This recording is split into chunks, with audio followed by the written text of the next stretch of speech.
오늘 본문은 하나님이 이스라엘 백성을 인도하심에 대한 말씀입니다. 하나님께서는 이스라엘 백성을 출애굽에서 가나안 땅으로 인도하시는데 어떻게 인도하시고 있습니까? 또한 우리들을 구원하기 위하여서 어떻게 우리를 인도하고 있는지 오늘 말씀을 통하여서 함께 묵상하고자 합니다. 2절에 보면 하나님께서 모세에게 이렇게 명합니다. 이스라엘 자손에게 명령하여 돌이켜 바다와 막돌 사이에 비하히롯 앞고 바알스본 맞은편 바닷가에 장막을 치게 하라 라고 모세에게 말씀을 하는 것입니다. 홍해가 바닷가인데 바다와 믹돌 사이 바히롯이라는 곳은 곧 양쪽이 절벽으로 구성되어져 있는 마치 벼랑끝처럼 깎아져 있는 그 산이 우뚝 서 있고 양옆으로는 앞에는 홍해가 가로막혀 있는 이러한 상황, 그곳에서 무엇을 하라는 거예요? 이스라엘 백성들을 그곳에 진을 치게 하라라고 말씀합니다. 이런 상황이 아주 묘하게 표현되어져 있는 거예요. 그래서 출애굽기 14장 3절에 보면 하나님께서 말씀하여서 진을 친 그곳은 어떤 표현을 쓰게 되어지냐? 광야에 갇힌 바 되었더라라고 성경은 기록을 하는 거예요. 하나님께서 이스라엘 백성들을 인도하게 되어지면 그냥 순탄대로로 이끌어 가실 만한데도 불구하고 하나님께서는 양옆으로는 절벽이 있어서 산으로 도망할 수 없고 앞에는 홍해가 있어서 도망할 수 없는 절대 위기 상황 가운데 이스라엘 백성들을 인도하게 하는 그 이유가 무엇 때문입니까요? 그리고 그 인도 앞에서 이스라엘 백성들의 반응은 어떻게 표현이 되어집니까? 11절과 12절에 보면 모세에게 이르되 애굽에 매장지가 없어서 당신이 우리를 이끌어내어 이 광야에서 죽게 하느냐? 애국에 매장지가 없어서 이 광야에서 우리를 죽게 하느냐라고 외칩니다. 더 나아가서 12절에는 우리가 애굽 사람을 섬기는 것이 광야에 죽는 것보다도 낫다라고 불평하고 원망한다는 거예요. 모세에게 불신앙적인 이 불평을 내뱉게 되어집니다. 여러분, 우리가 인생을 살아가다 보면 불평을 간단하게 절대로 취급해서는 안 된다는 거예요. 내 입속에서 튀어나오는 그 불평 한마디에 대해서 우리는 깜짝깜짝 놀라야 된다는 거예요. 우리 아이가 사고를 쳐서 깜짝깜짝 놀라는 것보다도, 남편이 고함을 지르서 깜짝깜짝 놀라는 것보다도 내 입속에서 터서 나오는 그 불평과 원망의 소리에 대해서 우리는 깜짝깜짝 놀라야 된다는 거예요. 그것이 이스라엘 백성들이 광야 여정 끝까지 불평이 튀어나오게 되어지는 그 원인, 그 이유였다는 것입니다. 우리가 예수를 믿고도 자기 생각대로 상황이 돌아가지 않게 되어지면 언제나 우리는 불평하고 원망을 합니다. 왜 이런 불평을 하게 되어지는 것일까요? 지금 이스라엘 백성들은 조금 전까지만 하더라도 불기둥과 구름기둥으로 그들을 지키고 있었습니다. 그들을 인도하고 있었습니다. 하나님의 임재가 떠나지 않았습니다. 하나님의 영광이 그들과 함께하였습니다. 그들은 하나님을 보지 아니하고 쫓아오는 그 애국 군대, 앞에 있는 그 홍해, 좌우편으로 서 있는 그 절벽만 보면서 절망하고 또 절망하는 것을 본다는 것입니다. 우리 삶도 이와 다르지 않습니다. 지금 여러분을 향하여서 하나님의 역사하심이 있다는 거예요. 하나님의 임재가 여러분들 가운데 있습니다. 하나님께서는 오늘도 진행형 가운데서 구름기둥과 불기둥으로 여러분의 인생과 또 여러분의 사업장을 이끌어 가십니다. 그런데 우리는 그 상황 가운데서도 문제가 일어나면 문제를 확대해서 보는 경향이 우리 속에 있습니다. 최선을 생각하기보다는 항상 최악의 수를 항상 생각하고 마음에 담습니다. 그 문제에 빠져서 발을 떼어내지 못한다는 거예요. 무엇인가 자기의 마음대로 안 되면 그 화살을 누구에게 돌립니까? 남 탓을 한다는 거예요. 남편이 잘못하여서 내가 이렇게 고생한다. 아내가 잘못 만나서 내가 이렇게 힘든 삶을 살아간다. 자녀는 부모, 부모는 자식들을 탓하면서 살아간다는 것입니다. 사람들이 말로는 쉽게 믿음 하지만 조그만 문제만 생겨도 깜짝 놀라고 두려워하고 불평하고 원망합니다. 생각으로만 예수님을 믿는 것이지 진짜 믿음의 삶이 내 삶 가운데 나타나지 않는다는 것입니다. 이것이 오늘 이스라엘 백성들의 상황이고 우리들의 상황이라는 것입니다. 모세는 백성을 향하여서 두려워하지 말라 그러면서 이렇게 처방을 합니다. 13절에 보면 모세가 백성에게 이르되 너희는 두려워하지 말고 가만히 서서 여호와께서 오늘 너희를 위하여 행하시는 구원을 보라 라고 말씀하시고 14절에는 여호와께서 너희를 위하여 싸우리니 너희는 가만히 뭐라고 하는 거예요?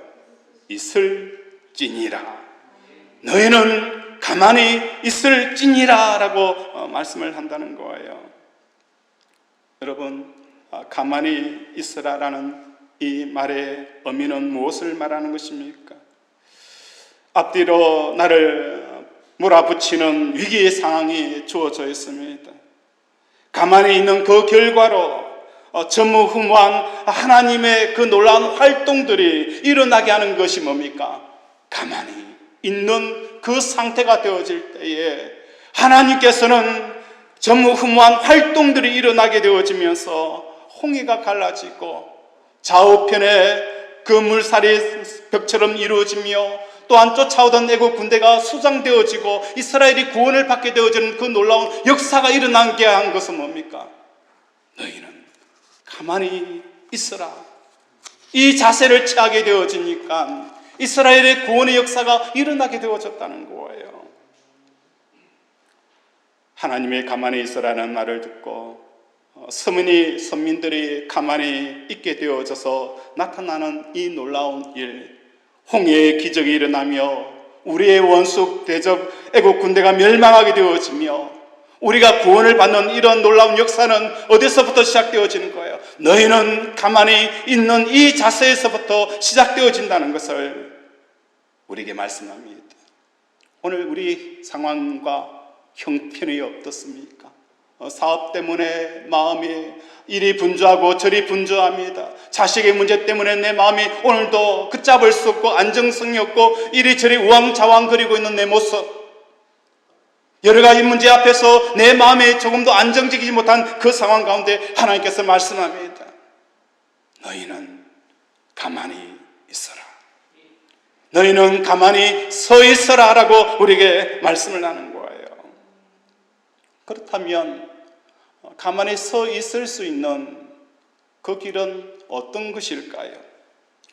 현재 세상에 존재하는 가만히 서 있는 것은 기도라는 것입니다. 우리가 이 세상에서 가만히 서 있게 할 수 있는 이 상태는 어디에서 가만히 서 있을 수 있을까? 많은 선민들과 또한 지혜자들과 모든 종교의 지도자들은 가만히 서 있기 위해서는 무엇을 한 거예요? 기도하였다는 것입니다. 특히 불교에서 고통이 생기는 이유를 사성제, 고집멸도라는 그 상승제에 대해서 이야기를 하는 거예요. 사람이 왜 고통을 느끼게 되어지는가?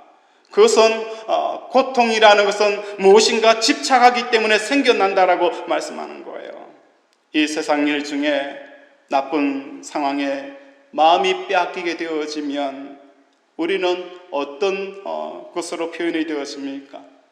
원망하게 되어지고 불평하게 되어지고 복수하고 싶고 또 시기심이 생기게 되어진다는 거예요.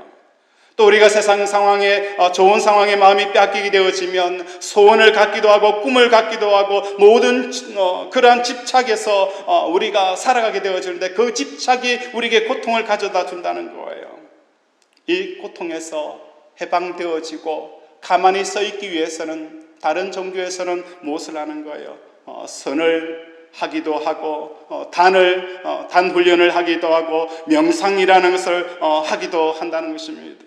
기독교의 기도는 종교적인 기도를 말하는 것이 아닙니다. 종교적인 기도라는 것은 마음이 세상에 묶여있는 상태로, 즉 세상의 문제에 묶여있고 이루고 싶은 소원에 묶여있고 꿈과 비전에 묶여있는 이 상태가 바로 종교적인 기도를 드리는 사람들의 모습이라는 거예요. 이런 식으로 내가 세상에 마음이 얽매인 상태에서는 예수 그리스도의 이름을 부르는 것은 우리로 하여금 무엇을 하게 할 수 없는 거예요? 가만히 있게 할 수 없다는 거예요. 우리가 세상에 매여져 있어서 세상 문제에 집착하게 되어지고 또 세상의 소원과 바램과 비전과 꿈을 가지게 되어지면 아무리 예수 그리스도의 이름을 부른다 할지라도 우리는 그 상황 가운데 가만히 우리의 활동을 멈출 수가 없다는 거예요. 사울 왕이 되어지고 나서 무엇을 바라보게 되어지는 거예요? 블레셋과의 전쟁이 일어났어요. 사무엘이 사울 왕에게 내가 가서 예배를 드릴 테니 제사를 드릴 테니 기다려 달라 합니다. 사울 왕이 보기에는 무엇을 보게 되어지는 거예요? 이스라엘 군대 한 사람 한 사람이 전열이 상실되어지고 블레셋 군대는 고함 소리와 용기가 백배가 터져 나오는 거예요. 사람들이 이스라엘 군들이 두려워서 한 사람 두 사람 탈령하고 도망을 갑니다. 사기가 위축되어집니다. 사무엘은 오지 않습니다. 그 상황에 있게 되어지니까 하나님께서 사무엘을 통해서 활동을 멈춰라라고 하였지만 사울 왕은 그 활동을 멈출 수가 없는 거예요. 그 두려움과 그 위협과 급박감 앞에서 사울 왕은 무엇을 선택하는 거예요? 활동을 시작하는 거예요. 어떤 활동? 하나님 앞에 제사를 드리는 그 활동이 시작되어진다는 것을 우리에게 보여주는 것입니다. 오늘 우리가 종교적인 기도를 하게 되어지면 이 세상에 묶여져 있고 이 세상의 문제와 이 세상의 비전과 꿈과 소원에 묶여져 있는 상태에서 우리가 아무리 예수 그리스도 이름을 부른다 할지라도 우리는 무엇을 할 수가 없는 거예요? 활동을 멈출 수가 없다는 거예요. 그런 기도를 하지 말라는 것이 아닙니다. 그런 기도를 하게 되어지면 하나님 앞에 가만히 있으라는 이 활동이 멈추지 못하는 것을 우리는 우리의 삶을 통해서 얼마든지 발견하게 되어진다는 거예요. 상황에 묶여 있으면 절대로 가만히 있을 수가 없는 거예요. 자녀가 문제가 생겼다는데 가만히 있기 위해서는 자녀의 문제에서 내 마음이 벗어나지 않으면 우리는 그곳에 가만히 있을 수가 없는 거예요. 앞에는 홍해가 펼쳐져 있고 뒤에서 애국 군대가 쳐들어오는데 이스라엘 백성들에게 가만히 있으라. 하나님, 이게 무슨 말입니까? 이스라엘 백성들은 어떻게 하든지 이 문제를 탈출하기 위한 방법을 강구하고 머리를 싸매고 전투 태세를 취하는 그 행위, 그 활동을 멈춰라라고 말씀합니다.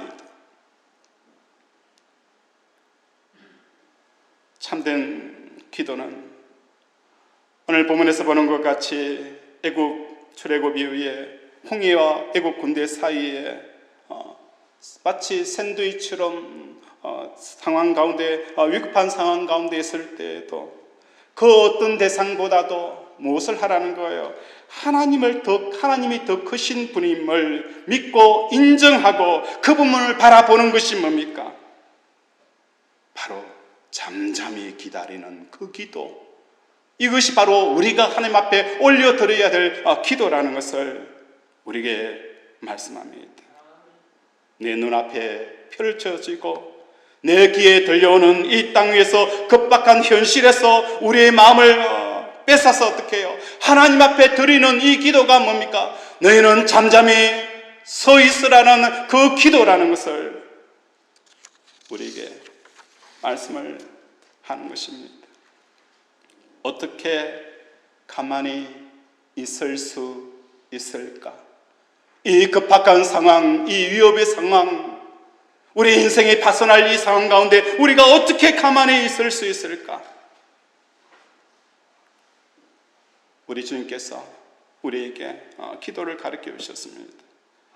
그 기도가 하늘에 하나님의 이름이 거룩히 여김을 받으시옵소서라는 이 기도 가운데서 우리는 해답을 찾을 수가 있는 거예요.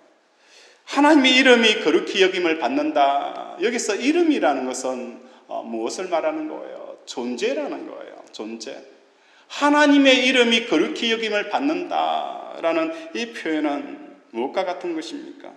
내 마음 안에는 하나님의 이름 하나만 남은 상태, 이게 뭡니까? 하나님의 이름이 거룩함을 받게 되어진다는 것을 말씀하는 거예요. 우리가 집에 가면 컴퓨터가 있지 않습니까? 컴퓨터를 탁 켜면 화면에 바탕 아이콘들이 쫙 뜹니다. 그래서 이 아이콘은 내가 해야 풀어야 될 과제고 일정표와 또 내가 하지 못하였던 부분들이 아이콘에 가득 있습니다. 또 내가 수행하고 결과가 나오고 또 그 문제가 해결되어지면 그 아이콘은 그 바탕화면에 그냥 내버려 두는 게 아니라 어떻게 해요? 휴지통으로 우리는 드래그하여서 그 내용을 삭제해 버린다는 거예요. 이제는 삭제도 괜찮구나. 그래서 휴지통으로 삭제해 버리는 거예요. 하나님의 이름이 거룩힘을 받는다는 것은 우리의 마음의 창에 마치 컴퓨터 화면처럼 마음의 창에 수없이 많은 아이콘들이 있어요. 그 아이콘 하나하나 우리는 어떻게 해요? 이것은 오늘 우리가 해야 될 일이고 이것은 우리의 문제고 우리의 고통이고 아픔이고 여러 가지 문제 리스트가 쫙 떠 있는 아이콘 하나하나씩 다 드래그하여서 휴통에 넣어버리고 뭡니까?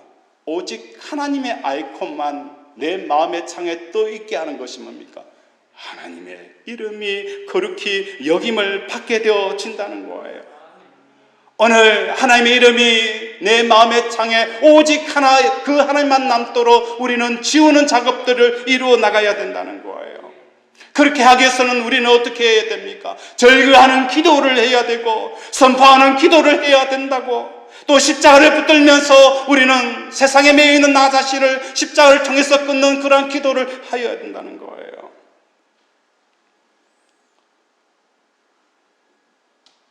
등 뒤에서 내가 믿었던 사람이 독화살을 쏘아서 내 등에 꼽혔습니다.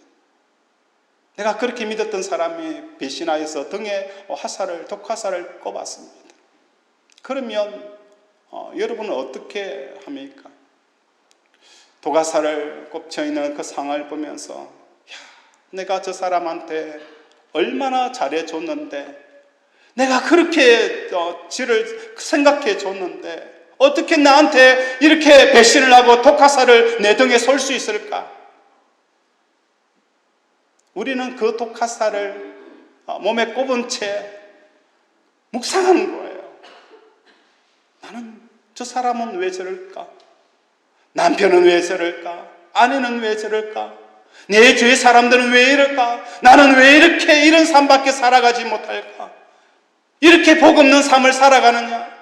그 독화살이 꼴친 그대로 우리는 삶을 불평하고 원망하고 그 삶을 묵상하는 거예요.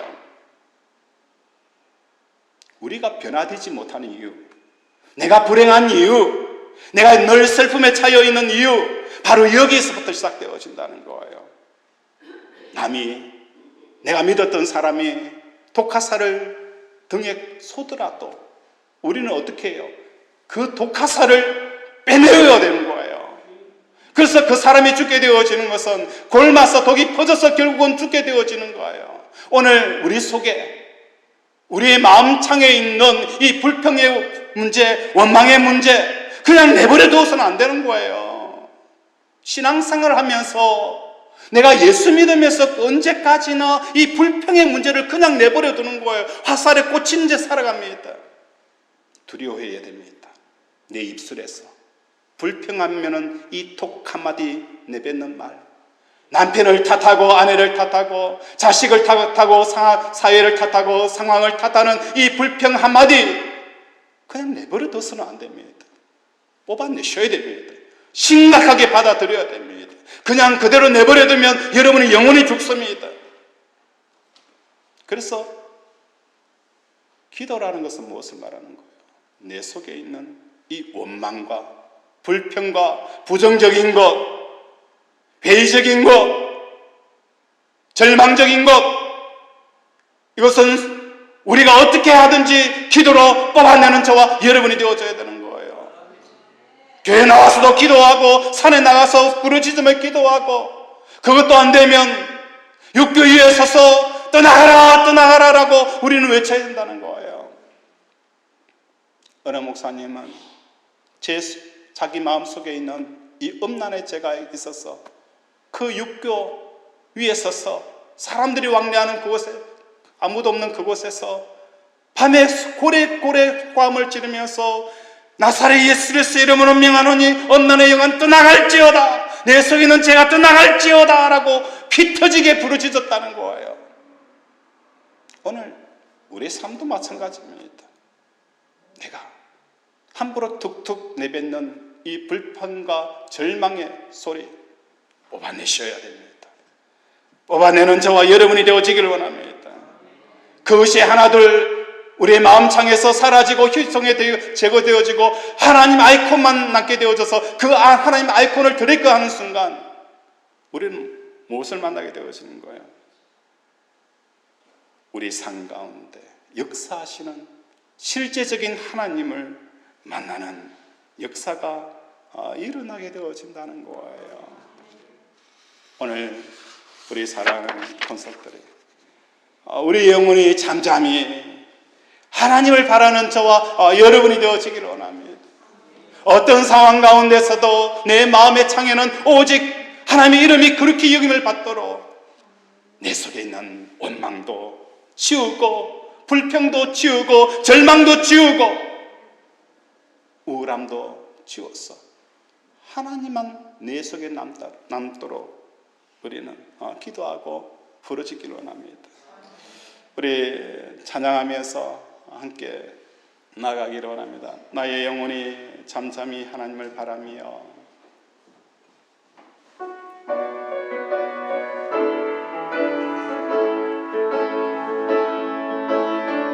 나의 영혼이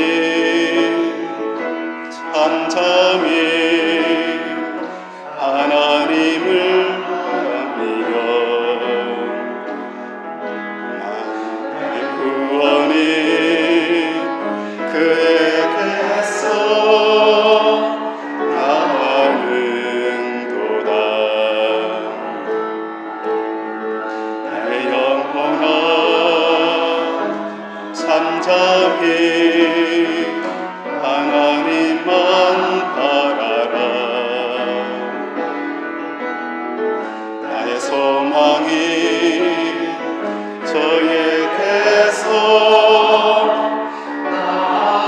나의 영혼이 간절히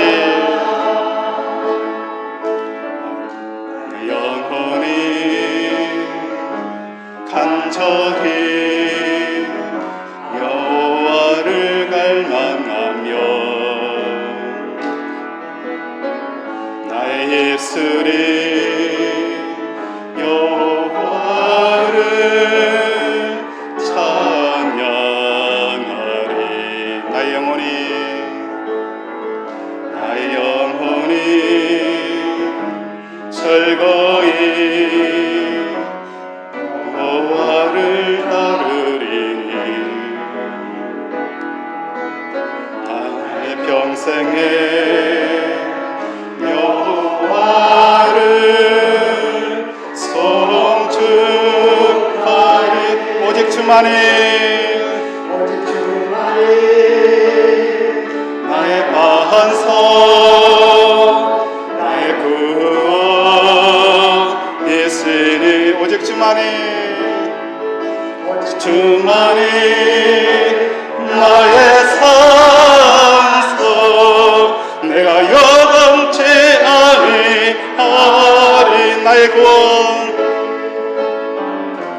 나의 구원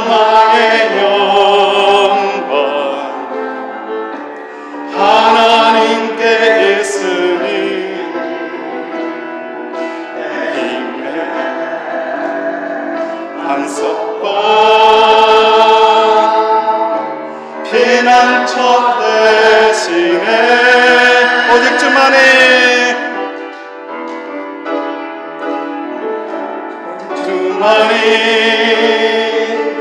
나한서 날 구원하시니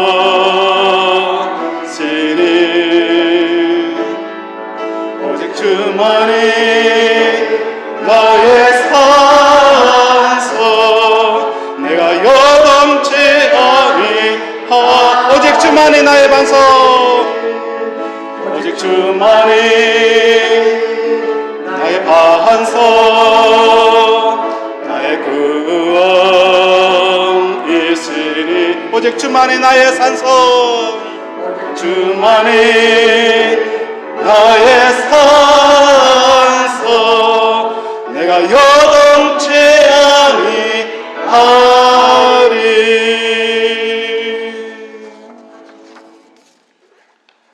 오늘 하나님이 이름이 거룩히 영임받기 위해서 내 마음의 창에 그 모든 것들을 제거하고 오직 하나님만 남도록 우리가 절규하며 부르짖으며 통회하며 자복하며 심각하게 여겨서 하나님의 이름이 내 마음의 창에 남도록 부르짖어 기도할 때에 우리는 무엇을 할 수가 있는 거예요? 홍해 앞에서도 가만히 서 있을 수 있게 되어지는 거예요.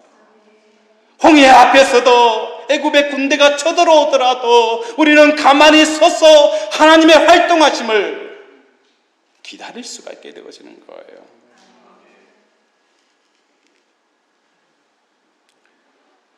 왜 이스라엘 백성들이 홍해 앞에서 가만히 서 있지 못하는 이유가 무엇 때문일까요? 오늘 우리들에게 홍해 앞에서 애굽의 군대 앞에 서 있지 못하는 이유가 무엇 때문일까요? 그것에 대해서 히브리서 4장 10절은 이렇게 우리에게 말씀합니다. 우리 히브리서 4장 10절을 성경을 한번 찾아보도록 하겠습니다. 히브리서 4장 10절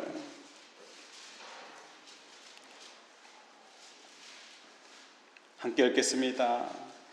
이미 그의 안식에 들어가는 자는 하나님이 자기 일을 쉬심과 같이 그들도 자기 일을 쉬느니라. 다시 한번 읽겠습니다. 시작.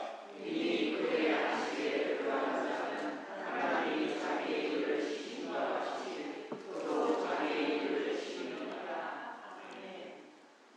그의 안식에 들어가는 자는 하나님이 자기 일을 쉬심과 같이 그도 뭐예요? 자기의 일을 쉬느니라. 오늘 우리가 우리의 일에 사로잡혀서 끊임없이 활동하고 움직이고 뭔가 노력하고 또 시도하는 그 일을 멈출 수 있는 길은 뭡니까? 안식에 들어가야 된다. 하나님과의 안식 속에 들어가게 되어지면 우리는 가만히 서 있을 수 있게 되어진다는 거예요.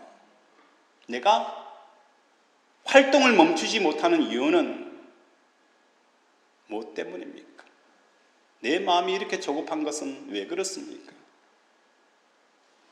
안식에 들어가지 못한다라고 말씀하는 거예요. 하나님과의 안식이라는 것은 무엇을 말하는 거예요? 하나님과 안식은 하나님과의 만남입니다. 하나님의 만남이라는 것은 바로 안식인데 이 만남은 무엇과 같은 거예요? 삶의 현장에서 뚝 떨어져서 하나님과 1대1을 대면하는 것이 하나님의 만남입니다. 그래서 이 안식의 의미는 하나님의 만남인데 이 만남은 신혼여행과 똑같은 거예요. 우리가 신혼여행을 가지 않습니까? 멀리 외국에 가기도 하고 국내의 아름다운 곳, 자연이 아름다운 곳으로 여행을 갑니다. 그 여행은 오직 남편과 아내 둘만 있는 거예요. 직장의 그 업무들 다 잊어버립니다. 이런저런 사람의 관계 다 잊어버립니다. 이런저런 사업 문제 다 잊어버리고 오직 뭐만 거예요? 사랑하는 남편과 아내가 서로 만나서 웃고 웃는, 맛있는 거 먹고 서로 행복해하고 서로 기뻐하고 서로가 서로만을 쳐다보는 그 행위가 이루어지는 게 뭡니까? 신혼 여행이지 않습니까? 이것이 바로 안식이라는 거예요. 오늘 우리는 너무나도 많은 일에 치우쳐져 있어요. 우리의 남편 되신 하나님을 어떻게 해요? 우리는 잊어버리는 거예요. 그래서 우리가 왜 이렇게 쫓기는 삶을 살아가는 이유는 뭐 때문인 거예요? 하나님과의 만남, 그 안식이 없기 때문에 우리가 이렇게 허둥지둥거리며 살아가는 거예요. 창세기에서도 아담을 창조하신 그 날짜가 뭡니까? 6일째 아담을 창조합니다. 하늘의 달과 별과 궁창과 또 바다와 그 모든 것을 다 창조하시고 제일 마지막에 사람을 창조합니다. 그리고 아담이 눈을 딱 떠보니까 누가 가장 처음으로 대면하는 거예요? 하나님과 아담이 딱 대면하게 되시는 거예요. 그러니까 아담에게는 뭐가 전부입니까? 하나님이 전부였습니다. 만약에 아담이 첫째 날에 창조가 되어졌더라면 뭐예요? 창조하고 나서 하나님께서 궁창과 별과 또 바다와 새들을 지으시는 것을 보면서 야, 너무 좋다. 하늘이 왜 이렇게 아름다울까? 태양이 왜 이렇게 아름다울까? 별이 왜 이렇게 반짝일까? 바다의 그 물고기들, 숲들, 산들 그 아름다움에 흠뻑 빠져 있다가 무엇을 할 수가 없는 거예요? 하나님에게 흠뻑 빠질 수가 없는 거예요. 오늘 많은 부부들이 이렇게 이야기합니다. 내가 남편을 만나서 처음 결혼했을 때 너무너무 좋았어. 그 남자가 최고로 멋졌어. 장동건 저리 가라. 그죠? 현빈 저리 가라였어. 내 아내는 뭡니까? 이태희 저리 가라. 저 정도로 이뻤어.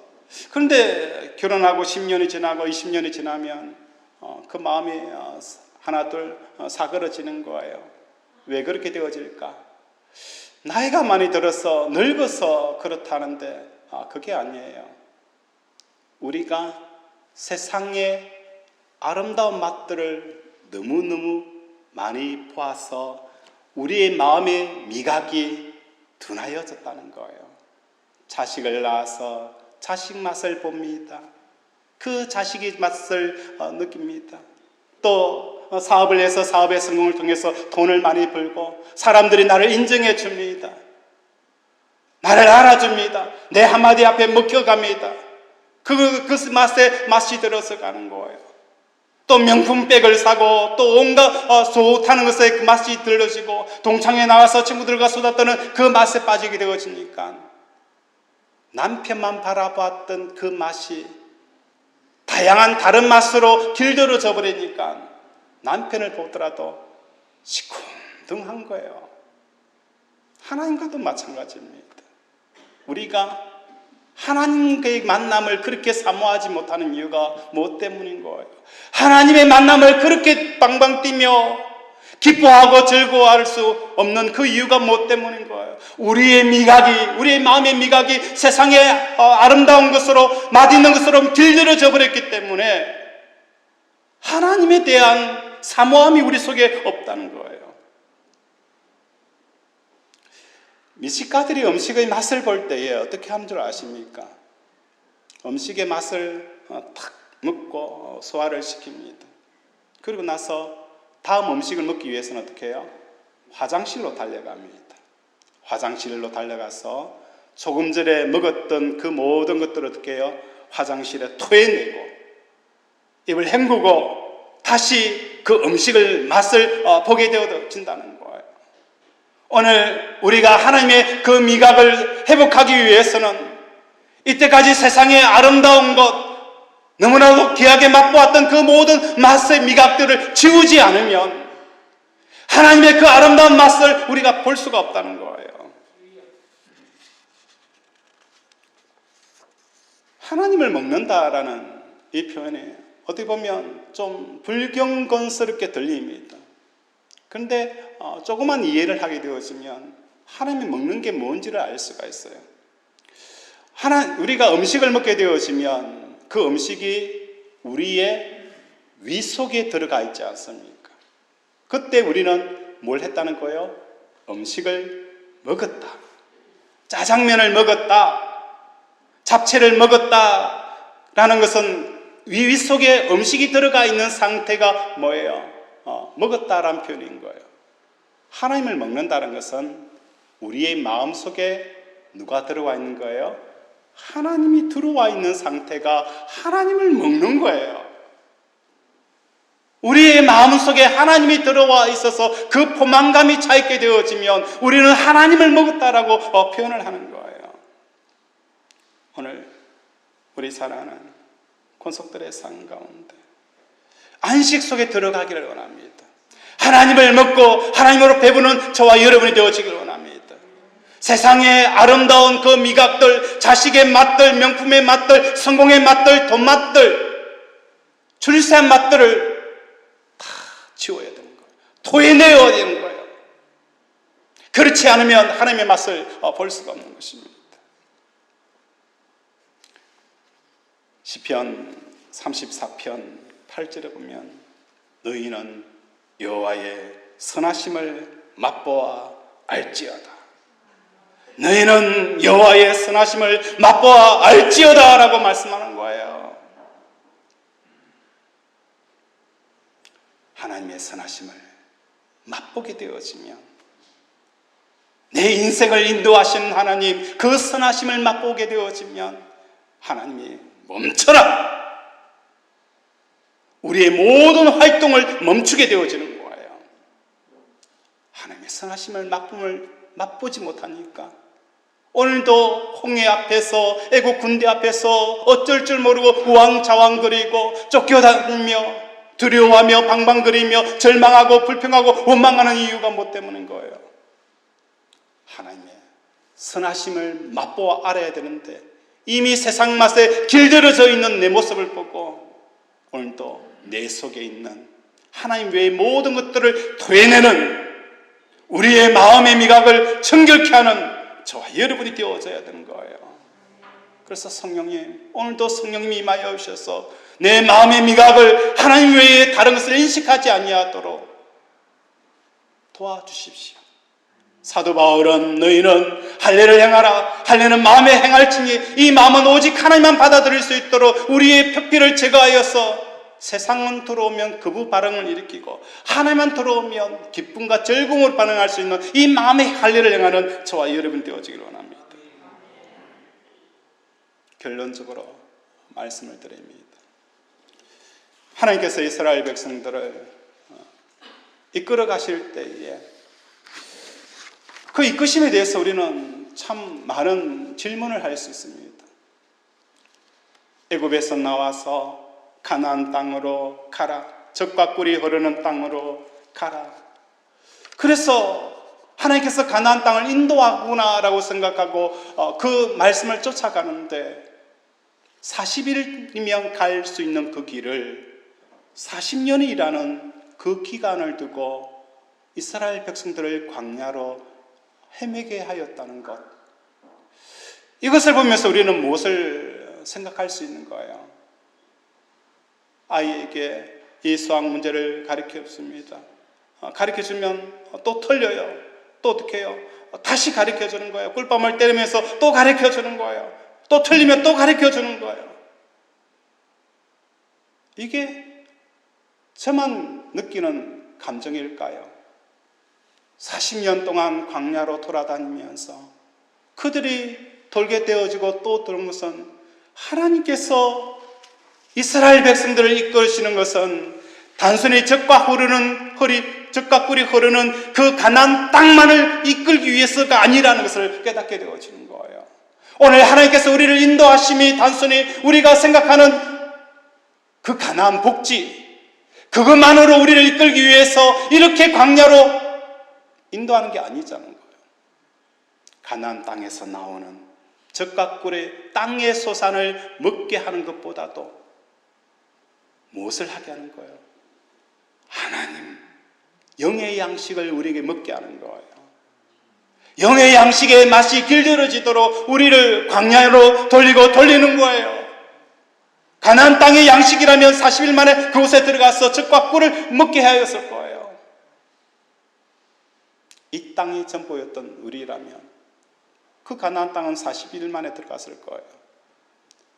우리 예수님께서 우리를 위해서 예비하신 그 천국의 조음을 이끌기 위해서 오늘도 우리에게 홍해 앞에 서게 하고 뒤에는 애국 군대가 쫓아오고 좌우편에는 절벽이 서 있는 그곳으로 우리를 가라라고 하신 이유가 뭐 때문인 거예요?